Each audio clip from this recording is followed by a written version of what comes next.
Sarah, welcome. Happy to talk with you today. Thanks for having me, Julian. It's great to be here. Yeah, very good to Yeah. have you here. So, you work in addictions. You're a clinical psychologist, am I right? Yes. Terrific. Yes. Tell me a little bit about what it is that you do and what your passion is here. Okay. So I got sober when I was 24, which is over 40 years ago. And when I started college and then ended up going to graduate school, I think I just became super interested in helping other people in recovery. I mean, they didn't even really talk about it in graduate school, addiction. So it's just where I ended up. And I ended up really ironically working at the same hospital that I had been hospitalized in 1984, which is so bizarre. So, I mean, that happened in 19 I ended up working there, moving back here from San Diego in 1995. So I became an addiction psychologist, and then over the years, I got much more interested in kind of what we call the underlying causes and conditions. Like what is and again, there's so many theories depending where you come from about what causes addiction, what contributes to it, what correlates to it. And I don't know if anybody has direct answers. Everybody's got a bunch of theories. But definitely for me, I believe it was in my generation. My mother had addiction, her brothers had it, my grandmother, her siblings. Genetically, I definitely think I had a predisposition. I don't think everybody is the same. Like, I may have had a genetic predisposition. I've had clients that retire, start drinking, and become alcoholics within a year. So I don't think everybody is exactly the same, and I think there's a danger in putting the same formula on everybody, but I do think we all have, I don't know, childhood wounds, patterns of behavior from childhood. For me, I ended up picking up a substance at 16 that seemed to just quell all my anxieties, my fears, my insecurities, my low self esteem. And that became the solution for me until it wasn't. Well, there you go. And, I ended up getting into cocaine in a very serious way, started getting into a lot of legal trouble, tried to rob a bank. I mean, I got into all kinds of trouble.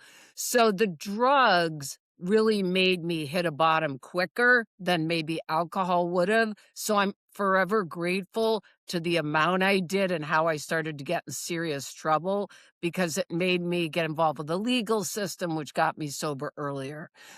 So, started getting interested in recovery and all that, but then what happened to me is in my recovery, started to have a lot of relationship troubles. And what I noticed is a lot of my childhood stuff and patterns manifested in intimate relationships, and I always say that in the first 90 days I remember a professor saying this to me once, and I don't know if you ever read Love's Executioner by Irving Yalom. He was a famous, group therapy psychologist and wrote a bunch of books, and he wrote this book called Love's Executioner because he believes in the first 90 days of any relationship, you're flat out delusional. And so I often say that all of our childhood stuff manifests in those first 90 days. So that's tricky to navigate because relationships are part of recovery, they're part of being a human being, and it is where a lot of our old patterns manifest. So that's really what I started to get interested in. I mean, you can call it codependency, you can call it whatever. There's 1,000 words for it now, but the idea of people being kind of more focused on what another thinks, feels, and believes and does rather than on what my needs are, what my wants are, what my voice needs to say. That really is the core of codependency. And I find it with most of my clients, and this is the last thing I'll say because I can talk about it forever. What I discovered over 30 years of being a psychologist, the two most common things that people struggled with were finding their voice, speaking up, telling the truth, and setting boundaries. And those two things to me are the core of codependency. And I started looking at, why is this so hard for people to do? I mean, someone with 30 years of recovery still not being able to speak up to her husband. Like, why? So that's where I got into that. And I don't know what your thoughts are about all that, but that's where I really got interested. Hmm. All right. So we got two things going. We have addictions and we have codependency. And Mhm. I mean, really, these are quite Right. naturally the Right. same thing. Addictions. Let's start with a definition of addictions because I get the sense that this is going to be talking. We're going to talk about this quite a bit. So when for anybody who's listening, they might think that addictions are to substances. Yeah. Tell me how you define Well, addictions. it really can be anything, and I also believe everybody's got something. You know what I mean? I mean, Hmm. if you go to AA meetings or a 12-step program, very often the language is, and I love AA, believe me, I got sober in AA. The language is, we think a particular way and we're different. And I don't necessarily think that I don't have a little bit of a difference if I have a predisposition, but I also know most human beings have something that they're distracting themselves with. I mean, we could talk about phones for the rest of the conversation. I mean, that's a huge thing. I mean, the basic definition is something you continue to do, you feel like you don't have any control over it, and you have negative consequences, but you can't stop. Okay. So, yeah. Yeah, that's exactly how I'd define it. Yeah. Mine would be something along very similar, which would be any behavior Yes. that provides short-term relief, which is exactly what you've described multiple Yes. times already in this short conversation. Yes. So you can't stop it. You Right. crave it. And then Yes. there's negative consequences. So you continue Yes. doing it despite the negative consequences. Right. Of course, it can be to substances, it can be to food, it can be to relationships. That's where we get the codependency. It can be to people Absolutely. pleasing, it can be to the internet, gambling, all sorts of things. So Yes. anytime that we are getting a short-term relief, meaning that it provides some sort of distraction, some sort of escape from something that we're experiencing, and we Yep. can't stop it despite the long-term consequences. Yes. So the codependency relationships fits right into that definition. Absolutely. I mean, it's simply being addicted to a person. I mean, but it's so, to me, the trouble with healing from codependency is it's much more subtle, complicated, complex, because when I quit drugs and alcohol, you stop them, you put them down, and, you get on with your life.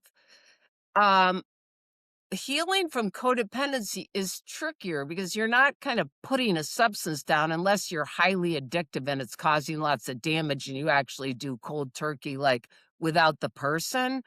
But so much of codependency I see on a spectrum. I mean, did you read Elizabeth Gilbert's, her recent book was like really high end of the spectrum. Take Me to the River or something like that, where she explains being addicted to her partner. And I mean, she was like, ended up shooting her partner up with dope. I mean, it was like a heinous, like, severe consequences of codependency. Okay. Then on the other extreme is maybe a mother I work with who's got a 3-year-old who can't let the 3-year-old have their feelings because of her own discomfort. Mhm. So, I mean, to Yeah. me, it's on a spectrum. A client who remortgages their house for the fourth time to send their kid to treatment, and someone who is super controlling with their adolescent because they want them to be a good basketball star, but it's really about their own needs. So, I mean, it's Yeah. really on a continuum, whether, the severity of impact. Okay. And go So ahead. then in that case, Sarah, it's not being addicted to a person, Yes. it's being afraid of abandonment. Yes. I mean, yes, if we're gonna do a deep dive, to me, the core of codependency is fear. And it would be fear of abandonment, and like Gabor Mate says, is it really the fear of abandonment or fear of having your feelings about the abandonment? And sometimes I think it's just fear of having the feelings in my body because the reason I ended up writing a book, Julian, is because for years, the kind of stereotype in Al-Anon was kind of like the victim, the poor housewife that stayed with the alcoholic husband for 20 years. And Al-Anon does a great job of no, it's really the focus on yourself. So that movement of, I have to look at my own part. But the trouble is, I call it the big lie.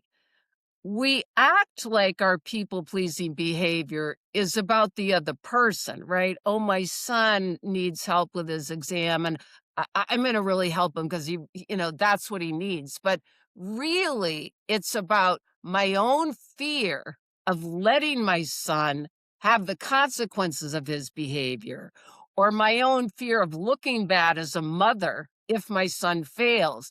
Codependency is about my own anxiety, my own fears of what other people are going to think of me. It's really not about helping someone else, but that's the delusion. And Yeah. that's what I was trying to break apart in my Mhm. book. Go ahead. Yeah, yeah, Yeah. it's always about ourselves. And so Yes. if we're afraid of expressing emotions, so parents who are afraid of correcting their children's behavior or even offering guidance today, which is very common, they're afraid that their child will get upset with them and they don't have Yes. the ability to handle the anger because they can't navigate that. Whenever we look at somebody who's afraid of emotions, Mm-hmm. or has the belief that emotions are bad or not welcome. Yeah. When we look at where this comes from, we see that at some point in their life, they had to make a choice between two things. This is something that Gabor talks about quite a bit. They had to choose between their two fundamental needs of authenticity, meaning they express their emotions, which Yeah. everybody is born knowing how to do. Every newborn baby will cry when they need something. They will not suppress that. Yeah. So they choose between their authenticity and they choose between their attachments Yes. because their attachments are threatened by the Yes. authenticity, the expression. This is at the heart of the addictions and the codependency, which is if I am who I am and I express my emotions, it will cause stress on my attachments and therefore my attachments will be threatened and I will lose them. So the codependency is always making this choice of do I maintain my attachments or do I be true to myself? And in which case we almost always suppress ourselves. Yes. Yes. I mean, I do, and I'm sure we do similar stuff just with different language. I look at a lot at fear. I call it fear. I mean, you could call it anxiety, whatever. And so there's two fears that we're born with, the fear of loud noises and the fear of falling. And any other fear that we have, especially interrelational fears, fear of you getting mad at me, fear of you rejecting me, abandoning me, fear of losing your love, fear of your opinion of me. All of those fears started at some place. So I do work with people around, identifying the relational fear, then saying, when do you think it started? What happened? And really feel in your body what that feels like. And usually people, and I say try to get to the earliest memory. And, whether it's 3 or 4 or 5, some person like will identify, oh, I did this thing I became afraid of losing my mother or whatever, and then I developed, and this isn't conscious, but then we develop all these skills, all these behaviors, these ways of thinking to stay safe ultimately, right? Because it's Mhm. always about safety. And so, yeah, it's really doing a deep dive on when did they, and that's the tragic thing, I think, about the human condition, that if we look at this, I mean, if someone could have 100 fears, 50 fears, whatever, and you think to yourself, wow, all these fears and the subsequent behaviors has been my personality. because I've been really coping even though I didn't know that. So who am I underneath it all? Who is my authentic self? I mean, a lot of this stuff is so automatic and so unconscious Mhm. that unless we do work to really break it down and look at it, we really don't know who our authentic selves are. So, Yeah. yeah, super important. Yeah, we kind of get on this autopilot. All Yes. of those so what happens is what you're describing is we go through pain early in life. We don't have the skills, the tools, or somebody there to help us go through it. In Yes. fact, the person who's supposed to be there to help us go through it is usually the person who's causing the pain. Yes. So we adapt to it in whatever means that we have available. Right. The addiction itself is an adaptation to pain. Yes. So there's actually great wisdom in all of these, but then that defines who we are, and then these patterns of adaptations become fairly destructive. Yes. And yeah, we wander around almost on autopilot, like we're sleepwalking around Yes. just on these default patterns. So I mean, this is it's funny listening to you talk about how you help somebody, like looking at where does this tension, where does this pain, this fear arise, where does it come from in your life? I do the exact same thing because if we can figure out where it came from, what conditions were there when this developed, well, then we can really figure out what were the unmet needs that were there that didn't get fulfilled. And of course, then we can try and figure out how to meet those. All Yes. of these pains that are there that we're adapting to continuously in our life, these become blockages. They Yes. stop us from one, of course, as you just identified, figuring out who we really are. Who am I underneath all this pain when I'm not constantly on edge looking for the next threat, trying to prevent it or trying to be good enough so that way I'm not abandoned? Who Yes. am I? What do I do? And if I can figure that out, well, then I can really start to figure out, well, how do I interact with people and how do I interact with the world around me? And I think that these are very big disconnects right now in our world, and we're seeing massive consequences. And the intensity of these consequences are getting so great that it's like the time that we have to address them is getting much smaller. Mm. Yeah, I mean, and I'm sure you do this too. So I talk a lot about fear and anger because I really think this whole idea of not being aware of our fears, I would say most people aren't aware of why they're getting activated. Of And I think course, the it's world is automatic. so yeah, they're so angry right now and they don't, I have this chart that I use around anger, and, like, at the top is kind of rage, just the automatic impulsive rage, then underneath that, we've got anger, irritation, agitation, acting out, whatever. Underneath that, it's like sadness, depression, anxiety. Underneath that, fear, and at the bottom is powerlessness, because I really think underneath so much of it is, like, I don't that old and also earlier experiences of powerlessness. So I may have a rage reaction about something, and I say this also, 99% of the time I get activated, it's never about the present moment. Mhm. And so everybody's acting out in this anger, especially now, like you're talking about. And really, I always say, but what is the underlying fear? I know you're feeling that way. What's the fear about? And then what is that fear activating? So, what is this incident in the present moment? I'll give you an example. So, when I was writing the book, I was reaching out to, different attorneys and publishers and blah, blah, blah, and I reached out to this woman in New York, someone had given me her name, and I was speaking with her on the phone, and she said something super dismissive, you know?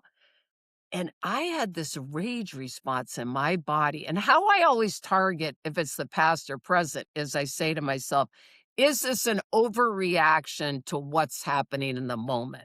Right. And we usually know that. It's usually like our hearts start beating. We feel it in our chests or our stomachs. It feels out of control. It feels like we're going to be out. So because I know this work, I kind of breathe through it, tried to remain calm with her, got off the phone after that pretty quickly, and then, did some work around, oh my God, what did her tone and how she was speaking to me remind me of? And how I felt was completely dismissed. I had a father who was pretty narcissistic, very smart, a corporate attorney, and just the way he would speak to me sometimes just reminded me of that. And so if you can have that spaciousness around an event where you get activated with the anger and start to use that tool and remember it's not about this event, it's not about this person, something old's getting activated, we would have a better planet. I mean, we would we would have a calmer world, right? Because there are all these options, blame, right? Thinking it's about the other person. And anger is such a huge deal and causes so much destruction and is such a great thing to start to see and acknowledge that it's about, like you said when we first sat down, it's always about us. And if we can own that, man, it would be a better planet. Yeah. A lot of spiritual teachers will tell you that when you get into a fight that there's actually no opponent, it's just yourself. Yes. Brilliant. And what they're saying here is that the anger flows so fast and easy. It comes to you quick. It's very Yes. fast to join you and it's very seductive. It flows through you. And then it's very easy to say, I'm angry and it's your fault. Yes. Yeah. But I mean, if we just look at just the example that you gave, it was very clear that that anger came from a place where a belief had developed, which was I'm being dismissed because I'm dismissible, Right. meaning I'm not important. So this person doesn't value me. So Yes.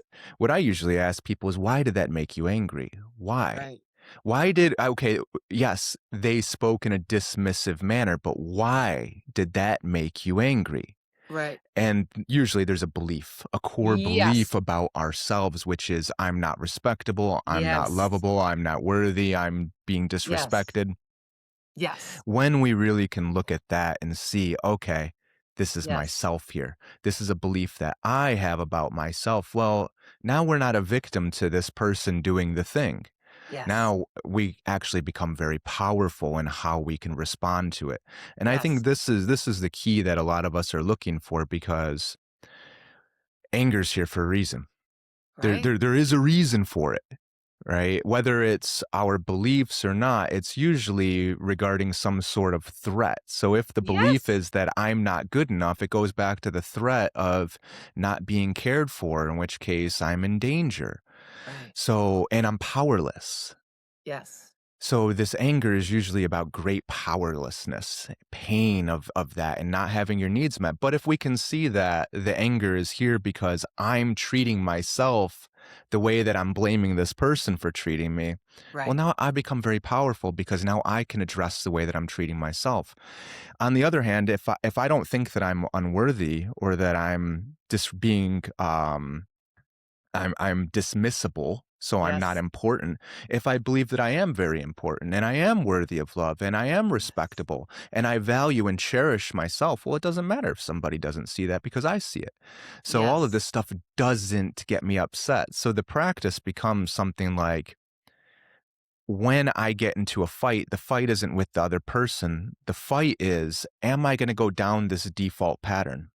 Am I going to follow this old path of letting this emotion come up and overtake all of my cognitive functioning and my awareness? And then am I going to blame this person for it? If Right. I can be aware of that pattern and then exercise some choice, give myself Yes. a little bit of a buffer and say, okay, I'm angry. It's going back to a pain from the past. It has nothing to do with this person. Yeah. Can I be the person to soothe that pain? Mhm. Can I work with it? Well, we become very powerful. Yeah, absolutely. I mean, all of it is brilliant and, yes, very similar to what I talk to folks about. I mean, I think, the pausing, I have this phrase, pause, pray, and proceed. You've got to have something because sometimes it feels, I mean, anger feels good because it feels powerful, but it's not. it's really the opposite, right? You're being impulsively controlled by the past. So to reframe it, like you said, that the power is in the healing, the power is in the reframing. I do this exercise where so you identify the underlying fear, fear of being whatever. And then you look at, and I think this is helpful for folks too. What are like my 3 go-to behaviors that I do when I'm fearful? So I might people please, like on the phone with this woman. I might, cater to her. I might acquiesce. I could blame her. I could deny how I feel. I could minimize. I could act out in some way. I could lie. I mean, so there's all these kind of behaviors, thought patterns, and feeling patterns that I developed over my life that has kept me away from this fear. So figuring out, geez, what are my go-tos? And then, like you said, I use the phrase, what is the lie I tell myself? So, what is a lie I make up or a story I make up about myself in this situation? Like you said, um, you know, um, I'm dismissible. Nobody cares about me. I'm not smart enough. I'm not good enough, whatever those things are. So, really breaking it down so you can get in touch with that stuff, you know, the awareness is super important, and like you said, the waking up. So, I can have awareness, but the thing is, between awareness and action sometimes takes a while, and why is that? And that's where I really look into the fears, because, I mean, I can have awareness that Mhm. cigarette smoking causes lung cancer, but literally until my mother died of cancer, I didn't quit smoking because I could deny. And that's the other thing, that addiction, I think a lot about addiction, and the the thing is, the quintessential component to me of addiction is a mental construct, which is denial. So if I have the mental construct of denial, rationalization, minimizing, romanticizing, all these ways of thinking, that keeps me in my addiction, even if I have consequences. So unless I know that it's like bipolar illness, it's similar. It's like one of the I call it the only illness that tells you you don't have it. That's why so many people die from addiction, because we have this way we can tell ourselves it's not that bad. And unless we start to recognize those cognitive concepts and those lies, which are automatic, by the way, it's a lethal problem. And so, yes, I can see certain things about it and I can recognize, yeah, if I do this, I have this consequence. But unless I'm aware of the mental components, that denial is part of it, then it's really hard to shift. Yeah. So, yeah, go ahead. Yeah, you're talking about presence.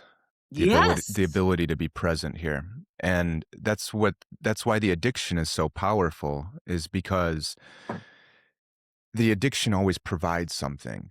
So earlier when you were talking about your addiction, you talked about how it provided you escape from Yeah. the emotions, the pain. So when the addiction is lethal and it's super destructive, the pain of that, losing your health, losing your relationships, losing your entire life, the pain of that is less than the pain that is in the present moment for Hmm. most people, meaning that we don't have the ability to navigate the pain of the present moment. So, in terms of knowing, being aware that something is destructive and then being able to do something with it. Well, one of my teachers always said, knowing is not enough, we must apply. Willing is not enough, we must do. So, how do we start to do that? Well, it's really difficult for so many people because we say it's not so bad because, again, the pain of losing your life is less than the pain of being present with life. So here we have to really start to develop a practice where we can develop the ability to be present with the pain of life Yes. and navigate that pain. Life is filled with hardships, Yes. loss, difficulties, upsets, challenges, stresses. If we don't have the ability to navigate that, well, then we have to disconnect from life. And that is what you're exactly what you're talking about here is we disconnect from the present moment because that's the addiction is getting away. Anytime that we look at what the addiction does is it takes us away from the present moment. It Yes. numbs the pain of the present moment. So we have to learn to come back. This is something that I practice all day, every day. And this is something that I help everybody practice. It's been super powerful in my life. I'm curious, what do you do for a practice in terms of this coming back into the present moment, exercising presence, awareness here, now? Yeah, I mean, we're like twinning because that is a practice. I call it coming back to the breath. If I'm getting into some kind of fear or projection of the future or whatever, it's just come back to the because life is only experienced in the present moment. I mean, there's so many people on the internet say obsessing on the past is uh can lead to depression and obsessing on the future leads to anxiety or whatever. There's lots of ways people frame it, but it is only lived in the present moment, like you're saying. So I have a spiritual practice. I have meditation practice. I have readings I do. I have ways I have breathing practices. I mean, so yeah, I mean, I've been around a while and I think I've read like a zillion mental health books, spiritual books. When I first got sober, I was really into Buddhism. And so I have all my own kind of ways of being. Also, I think being of service is a way of getting out of your own self-centeredness. I think most people are preoccupied with themselves. So ways to be of service to people is another huge thing. Um, yeah. So I have all my favorite kind of readings that I do first thing. I pray. I get out of myself that way. I have a very peaceful kind of slow moving life right now, which I love. I live in the middle of the woods. I live quietly. So I mean a lot of different things. Yeah. It sounds like you've got a bunch of different teachers or have had teachers and ways you've learned to quiet the mind as well. Yeah, yeah, I've had incredible teachers and Yes. they come from really unusual, unsuspecting places. Like, Got it.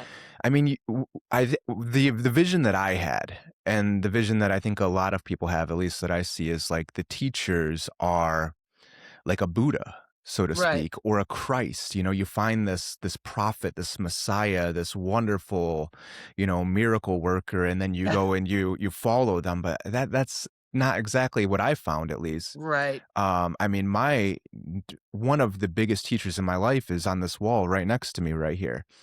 Um, and she actually just passed. Who is on the wall? You could see it if I'm full screen, but Oh. yeah, she's right here hanging up on the picture there. It was one of my dogs. I have 2 dogs on the walls here. Oh. Yeah, Miss Layla. She was almost 16 and a half years old and she passed about 3 weeks ago now. Oh, I'm so And sorry. oh, it's nothing to be sorry about. No, but it's huge. Yeah, but that's a part of life. It is a part of life. Yeah, so it's nothing to be sorry about. Really painful, really difficult. Yes. Um, but when I got her, yeah, I wasn't present at all. I was suicidally depressed, Got it. and I had finally come to the realization that my life sucked. I hated it. I didn't want to live it, and I didn't want to die either. So was committed to, okay, I need to figure this out, and then here she comes. Yes. And it took her about 4 years, 3 or 4 years, and she had finally brought me back into the present moment. And she was teaching me that the things that I was doing, she could identify when I would start to, some people call it spiral, S where you get into the Yes. loop, the loop. You can't get out of it. Right. Yeah, and she would just identify when I was in it and when it was starting to expand, and she was able to bring me back, and it would be something as simple as just playing with her toy. Just Yes. just to come back here and teach me that, "Hey, this doesn't have to be dangerous unless Yeah. you bring all the danger with you," because that was Yes. something that I would do is my mind, my internal world was in total turmoil. It was like, I usually ask the people I'm working with, "What does your internal world look like once we start to reconnect with it?" And I Mm. had one person describe it as, like, if you had a very high voltage, like, power line that was cut and it was frayed and there's just sparks and it's really, really dangerous. That was kind Yes. of he described it as that, and I was like, Got "Yeah, it. that was exactly how mine was too, is it was so dangerous, and it was one of those things, like, you can't touch it because if you try to work with it, you'll get hurt." Yes. And, I mean, that's how it was for people who were around me too because I was just in such a bad place. And, Yes. she taught me, "You don't have to do that anymore. You're hurting the people who are around you." And, yeah, she really inspired me, to come out of that. And for, 16 and a half years, Wow. every moment she was right there, super present, always telling me, "Hey, let's be present. Let's do something." Mm. She taught me that, your presence is the best gift that you can give to yourself and to others. And so, that's what I practiced for 16 and a half years. And of course, when you do that, it leads to other teachers as well. So, Yes. I mean, I've had incredible humans who have helped me along the way. I've learned so much from everybody. Everybody that I work with, like in terms of clients, they're all teachers. I see Right. myself inside of every one of them. Yes. So, the practice for me is every moment I see that thinking, that pattern that's trying to take me away. And I just gradually bring my attention right back into my body. And I, Yes. I feel those areas where the tension's at, where the pain's at.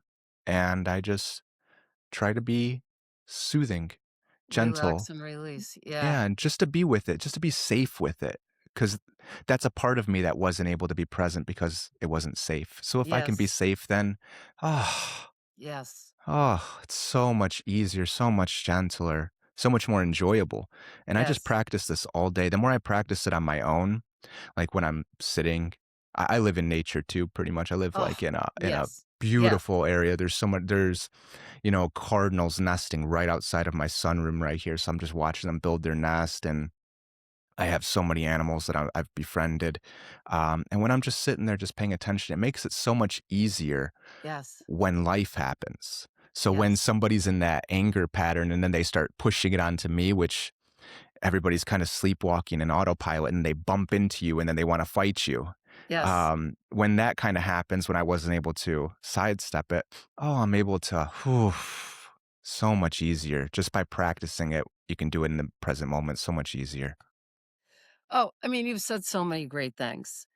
Um, when you say that about your dog, and it's so wild that I'm speaking with you because right now, in the last 2 months, I have decided to get a dog, and I'm moving to get a bigger place so I can have a yard for a dog. And it's been this huge thing. All I've been doing is looking at shelters. I'm literally taking training classes online. I'm obsessed and I'm ready. Like I have a 25-year-old son, but that's aside. But the other person that has been my teacher is being a parent. Because I often say parenting is about the parents, meaning, so many parents can blame their children for how they're feeling. Speaking of codependency, I have huge thoughts and feelings about codependent parents because especially now because so many parents are over functioning, they can't let their kids have feelings. They can't let their kids have consequences. They don't set boundaries. And if you're an addict, it's really, really, really hard to set boundaries because they feel guilty. So it's a huge thing in my practice that I'm not practicing right now. I've transitioned.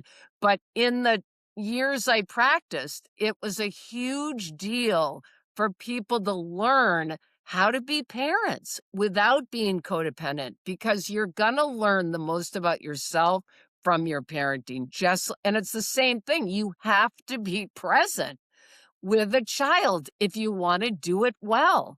And so much of it is it's tolerating your own feelings. It's really not about your kid getting upset. It's because you can't tolerate what's happening for you while they're getting upset. Yeah. And I just think codependency, this book I once read said, if you keep packing your child's backpack, they're going to start believing that they can't do it. And to me, that's so brilliant because you wanna rush and do it for them because you don't have patience or you worried that, you're gonna be late. But really, it's the messaging. It's the messaging you're giving your child. And, oh, man, that's just I mean, I had a friend of my son's mother call me after he went to college, after her son went to college, and she wanted to get together. And she literally told me, Julian, that she was calling her son at 7 in the morning at college to wake him up. I mean, that's just to me like such a disservice to her son. Yeah. Like that he thinks he's not even capable of getting to his class. He's 18 years old. I mean, but because of her own fear of him failing, she wouldn't let him have consequences. And I mean, that's just one of a million examples I could give you, but, I know for sure that when I get a dog, I am gonna be on the next journey of growth for myself because I know I'm gonna learn so much about myself and being more present. So, Yeah. I'm so grateful you're saying that because it's been in my consciousness now for a couple of months. I've transitioned out of a few, professional things, and I'm just ready to do that. And I know it's gonna be just a huge growth opportunity. It So is. good Yeah. for you. Thank you. Yeah, Yeah. I had dogs for the last 20 years. I got my first one when I was 18 years old. I was living on my own, wasn't doing very well in life. I was really, really struggling. I had it rough, and then of course the dog had it rough because I came into that too. And that's Yes. when I said, "Okay, this I can't keep doing this." And I looked for about 2 years to find a dog, and that's where she came in. And Got it. when I saw the picture of her and her personality, I knew right away that she was for me. That's Yeah, what people say. they're great. They're fantastic. Dogs are different than children in so many ways, but there's a lot of dynamics that are the same. With so many parents today, the roles between parents and children end up getting reversed. And that's kind of what you're describing here with this parent and Yes. child who are in college is the Yes. child ends up being the parent and the parent ends up being the child because the parents needed somebody to Yes. be their parent, and that is Ugh, oh, I'm with you. that's such a painful pattern. Yeah. And did you ever hear of Jonathan Bradshaw? I mean, he was back in the '80s. He was one of the early people that started kind of the, adult children of alcoholics and growing up Mhm. in dysfunctional families and all that stuff. And he ended up being on Channel 2 on PBS and having a series of shows. But he was, oh, sorry. He was one of the first people that started this whole movement, and then Melody Beattie with, Codependent No More and, Claudia Black, all these people. But he used to talk about in a dysfunctional family, the alignments would switch. There would be one child aligned with one parent and other children aligned with another, and then the parentification of the of the kids. That was the first time I heard about that. And it's so true. Kids end up, in all the symptoms that you can have growing up. I mean, the first symptom being we don't know what normal is. You know what I mean? I mean, that's just so great. There's so many. Yeah. And yeah, to bring that out into the culture around, yeah, it's you there are consequences when you grow up in dysfunction and have, end up being a parent. Yep. Yeah, absolutely. Yeah, unfortunately, the majority of parents never really learn how to go through the Yeah. seasons of life, which is, nature and life itself always moves towards independency. Mm, If you think about um, a mother bobcat, for instance, mhm. she is going to take care of her little cubs and protect them. But she's also going to expose them to the natural world. She's going to show them how to hunt. She's going to Yes. show them the dangers of life and how they navigate it because at some point that mother's not going to be there and those Yes. cubs have to be on their own. But so many parents today are trying so hard to protect their kids from the dangers of the world. And this becomes a major disservice, as you were just talking about, Yes. because now they've become totally dependent on them Yes. because they were never able to be dependent and to explore from life. There was this overbearing and reversal of the relationships where the parent needed the kid to be their parent. They needed the stability. There was the urgency. You have to be here for me. And so now that independency was never able to function. And Yes. they get out in the world and it's so dangerous. It's so Right. overwhelming. And that's where, well, we have to disconnect from it because we don't know how to go through it. Yes. And round these patterns go. When you were talking earlier about the lineage of addictions, I very much don't believe in the genetics, the Got it. predispositions of it. Instead, I look at it as the conditions that Got it. give rise to the patterns are what get passed through the generations. Mhm. We're talking about intergenerational trauma here, where Yep. I was handed a pain from my parents, and they were handed the pain from their parents, who learned it from their parents, and through the generations it goes. And one of the ways we adapt to it is through the disconnect, the distractions. Right. And yeah, this is one of those things right here that are just getting handed through the generations of, well, we can't navigate being present. So yeah, if we want to do it for our children, we got to do it for ourselves first and foremost. And we got to be careful that our kids aren't responsible for our own healing.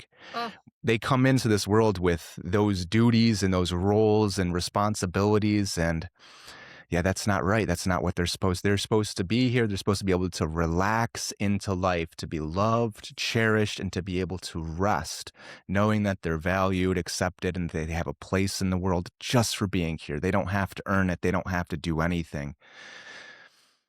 Same thing with dogs. absolutely. Yes. Just like yes. They aren't there to gratify your own needs. Yeah. That's not. Oh my gosh, you're speaking my language. It's just so, I've had clients where um their kids, way over focused on kids. And then the kids end up getting ready to go to college or go off and work or whatever. And instead of having the awareness that they're experiencing this grief or loss, or they're fearful of now, oh my gosh, now I got to deal with my marriage that I've been avoiding for 10 years. Now I got to deal with my own feelings. This happened recently where um, someone decided to get a dog, which is fine, but she's basically getting a dog because her kids are leaving and she thinks it's going to fill the hole. And the husband was so upset because he said, "Hey, this is time for us. We're supposed to have some time together." But she wasn't aware that she was so fearful. And a lot of times it's about facing their own lives. With some of these women I see, it's like who've been home or been, taking care of children full time. It's like this fear of like not having a purpose instead of like, geez, this is an opportunity. But yeah, it is. It's huge. It's huge. And parents, I believe it's parents' job to create a child to leave the nest, to have their own independence, to be able to take care of themselves. I mean, that's our biggest job. And like you say, instead of doing something that's about our own need, oh, I need you to go to college or stay near me. No, you can't go. I've had people say this. Oh, no, you can't go to school in California. I need you near. It's like, no, it's about what they want to do, not what you want to do. Yeah. So I'm with you. I'm totally with you. Yeah, it's very similar with having a dog too. With the dogs, the only way that they can really experience life and interact with life is through their humans. Like, Yes. they can't just go take themselves for a walk. They have to have Right. you do it with them. So their whole life is dependent on what you do with them. It's a really Yes. interesting dynamic. I mean, that's what one of the things I learned from my dog, and luckily, everything that she wanted to do was good for me too. Yes. Yeah, it's a similar but very different dynamic there in the Yes. sense like, yeah, we want for the dogs, it's just like with the humans. We want them to be able to go out and interact with the world and be safe. But we have to go out and do the thing with them. And it's the But same thing with kids when they're young. We have to figure out what that's are their good. interests, what are their passions, where are they growing? And for young children, especially when they're starting to go out in the world, we have to create that safe place for them that they can always return to. And we got to take that safe place with them so that they can go out into the world and step away from that safe place, knowing it's right there. I can come Yes. right back to it. So if they want to go play a game or they want to go to the park or whatever it is, we can take that safe spot. They can go and interact with people. If they get scared, if they get overwhelmed, if they get hurt, boom, they come right back to the safety. They get the comforting, they get the encouragement, they get the soothing, and then they can go right back out. Yes. Yes. Yes. It's so key. I mean, providing safety seems like such an easy thing to do, but I always say parenting is the hardest job in the world to do well. It's not hard to be a parent. Anybody can be a parent. Yeah. I mean, really. I mean, it's funny because this author, I can't remember her name right now, said during my parents' generation, parenting was not a verb, it was a noun. Like, they didn't talk Yeah. about parenting styles or how to parent. It was just, or the awareness that we're putting our own stuff on our kids or animals or whatever. I mean, it's funny because we did an episode. So I have this YouTube channel called Leaving Crazy Town, and I do it with this friend of mine, Finn, who's a transgender male attorney, sober 10 years. And I realized that seeing people with animals, there's a lot of codependency with animals. Mhm. And it's funny because when I talked to my vet one time, because I have a cat, he said, most of the time, it's not the animal's fault why they're coming in here. It's something the owners are doing or not doing, Mhm. right? They're overfeeding them because they can't tolerate their feelings about not giving them treats or whatever the issue is. So my friend and I just started in the last couple of weeks. This editor we know that edits our videos is doing these AI animals, and so we've been doing a couple of AI videos where an animal, we say, writes into the show about their owners who are being really codependent with them. And it's fun. It's a fun thing to do, but it's what we end up talking about is, people's codependency, which is really just a new way of getting to it. And, so it's been a lot of fun because lots of people have animals and are literally making the same mistakes or just using their old patterns the same way they would with a child and causing the same problems. Yeah. Not setting boundaries or whatever. Not so it's just fascinating. I mean, Mhm. just a new I mean, I've been observing people. I go do this walk through the woods where a lot of people have their dogs, and you can tell who's kind of like, managing it well and has a dog that you can tell they have the connection, and who just seems really out of control. I mean, so it is interesting. I mean, like you said, kids and dogs obviously are different, but there's certain things that the parent, either does or doesn't do that has consequences. So it's just been interesting. Yeah, it's different Yeah. and there's a lot of similarities. Yeah, with Layla here, one job that she took on was taking on my emotions very Got early it. on because I didn't have any idea of what to do with them. You know, I was Right. totally overwhelmed by them. And she was the main force that was showing me how to soothe them. Got it. And she was always very happy to do it. I took her everywhere with me. I bet. I never left her alone because when I was suicidally depressed, I was at the point where I wasn't able to exercise choice over that. And I'd get Yes. compulsive where it would start to overwhelm me. And I wouldn't have the rational way of thinking of saying, okay, here's the wave. It's coming on hard. I need to work with this. Yes. It would get into my mind and it would start taking root and round and round and round. And it gets bigger and bigger and bigger. And then next thing you know, I'm riding my bike headfirst into traffic. It was so I started taking her everywhere with me because Yes. when she was there, she would see it and she Yes. would help me soothe it. And so that was my big task was I don't want her to have to do that. I mean, Yes. that she took it on as her job. She did that Uh, herself. She was very happy to do it, but I didn't want her to have to do it. And so right. this was a great learning for me is how can I learn how to manage my own emotions quickly so I'm not always pushing them onto my dog. And yeah, I see so many whether it's parents or dogs, yeah, all those emotions just get pushed right onto them. And Right. for kids, it's not their responsibility to take care of their mom's or their parents' emotions. How many people, I mean, almost everybody that I work with has the belief of unworthiness. And another belief is I'm responsible for other people's emotions. And we could see exactly where that comes from. It's right there. It's Yes. the same thing that I had too. Yes. Yes. Yes. And I think that's where, I mean, really, I think that's where the codependency starts, right? I had an alcoholic mother and a rageful father. And from the get-go, there was chaos. I became hypervigilant. I was always scanning for, to try to calm things down. So I wasn't in my own body. I wasn't focusing on what I needed. It was always, what does my mother need? How is she going to be safe when my father comes home? It was just constant externalizing. Yeah. And then you add the addiction, and then you're more checked out. So, I really think so much of recovery from whatever, like you've spoken about, Julian, is getting back in our own bodies.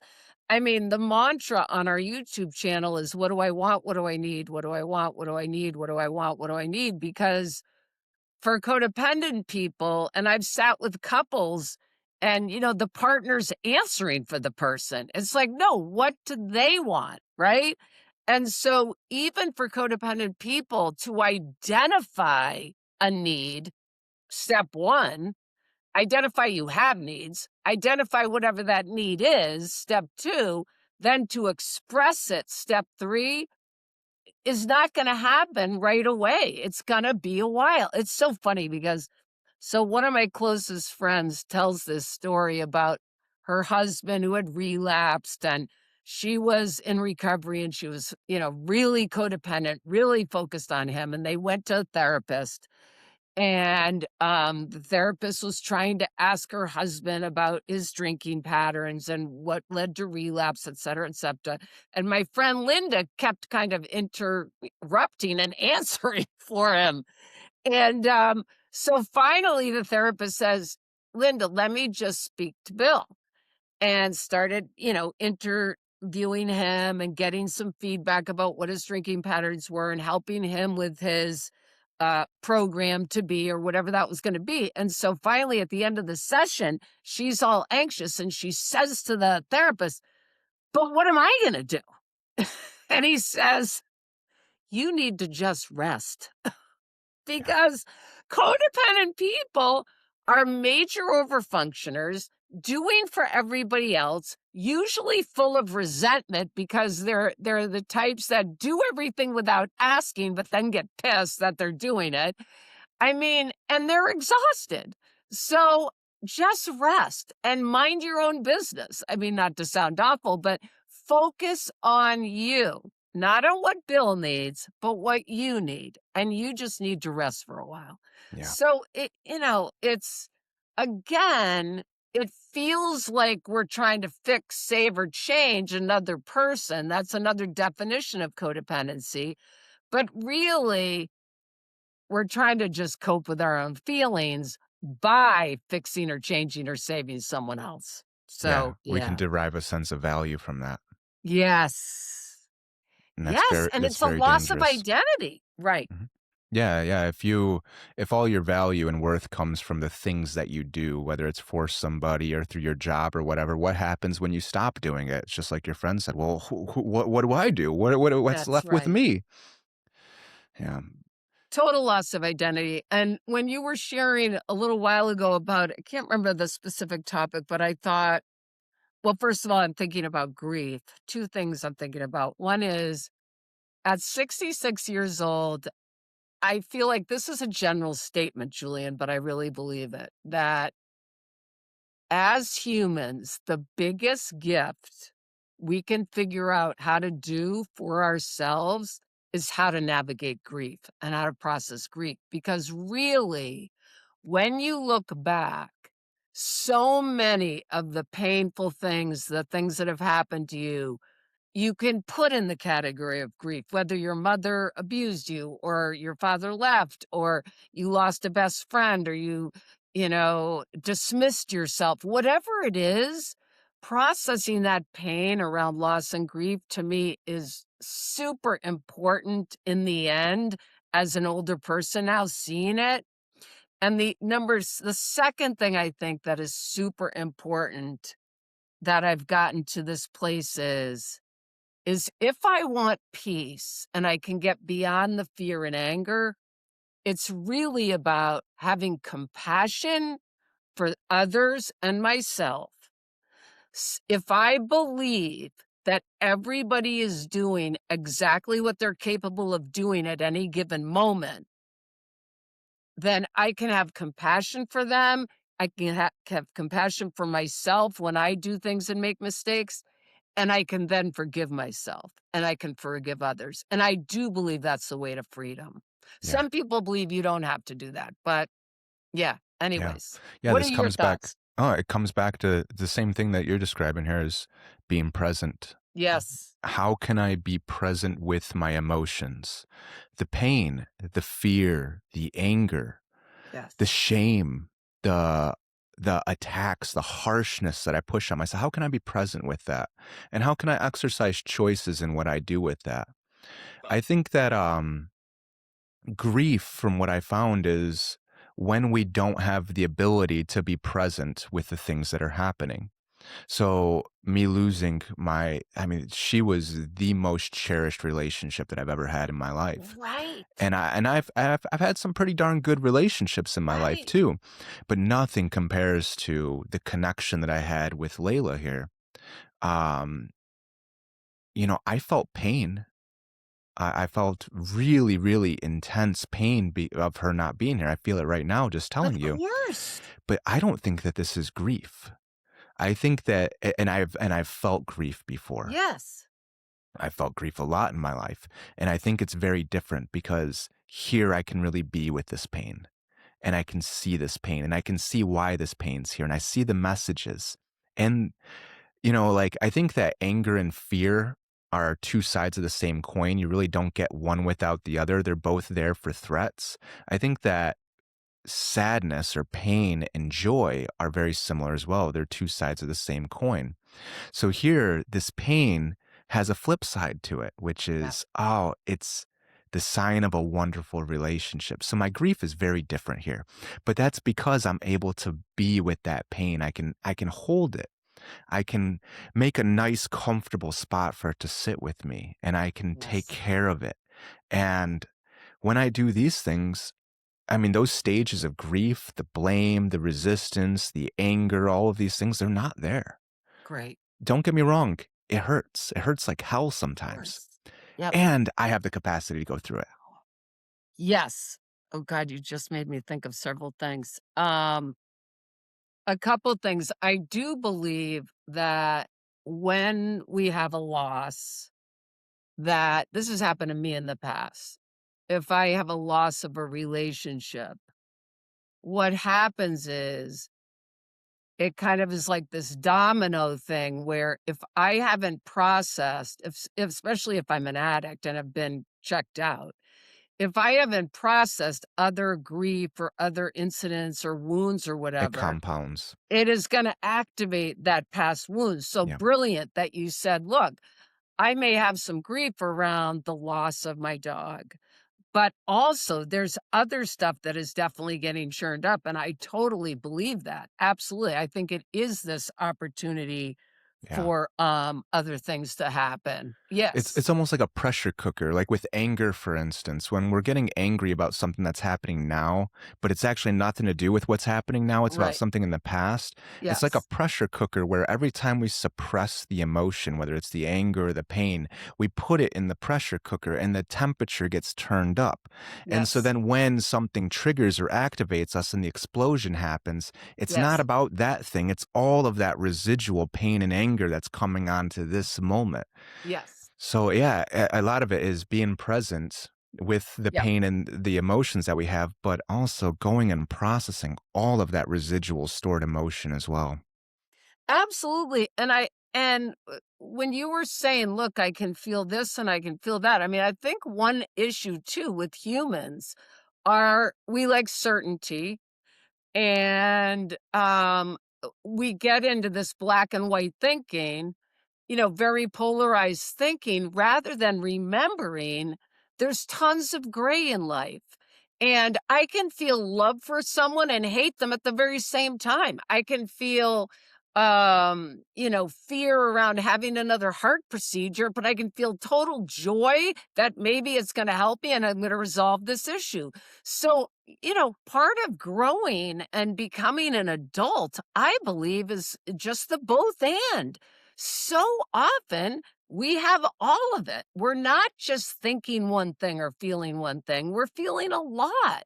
And to be able to be spacious enough to feel all that and not get attached and stuck to one perception. Because perception, we could talk about perception for 2 hours. I mean, perception is just in itself a problem, right? Because it's based on the past. I mean, this mentor of mine once said, what human beings do is they take the past, they throw it into their futures, and they live into their past over and over and over again. Sure. Because if you don't see what's running you, you're going to keep like your work, you're going to keep repeating stuff.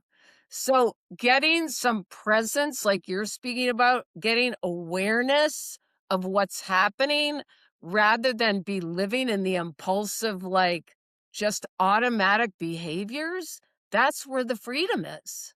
Yeah, that's the goal right there. Absolutely. Absolutely. Yeah. Yeah. I think that's a great place to pause. I know we've talked a lot. Yes. Sarah, for anybody listening, tell people where can they find you and your work or this show that you were mentioning, what was it, Leaving Crazy Town? Right. Yeah. I mean, I have a website, drsarahmichaud.com. There's podcasts on there. You can get my book. If anybody can't afford a book, I'm happy to send one out to you. And we have a YouTube channel called Leaving Crazy Town. And we're actually right now we're about to start a revamping of all the thumbnails because the writing's so small it's hard to know what the episodes are about. But we talk about anger, we talk about fear, we talk about sobriety, we give tips for a bunch of things. And we also tell stories and try to get some levity and laughter. So please check us out there on YouTube also. Very good. I will have all Yeah. those links in the show notes below. Sarah, thank you so much for chatting with me today. It's been lovely connecting with you. Thank you, Julian. It's been terrific.